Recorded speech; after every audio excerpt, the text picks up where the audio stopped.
Heute arbeiten wir zum allerersten Mal mit Profis zusammen, also kommen gerne mit mir mit. Denn wir drehen ein paar Videos für den offiziellen Schweizer Armee-Kanal. Ich bin sehr gespannt, mal schauen, wie es wird. Und ja, Nervosität 10 von 10, definitiv.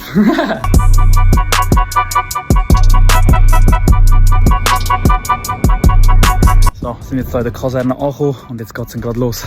Ich habe jetzt extra noch ein bisschen in Schalen geworfen da. Nein, so. Dreimal dürfen wir raten, wer die Requisiten vergessen hat. Ich natürlich.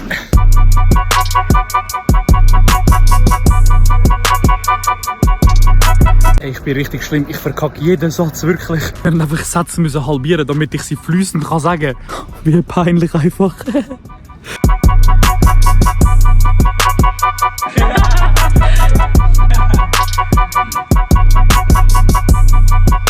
So, nach etwa 6 Stunden sind wir fertig mit allen Videos.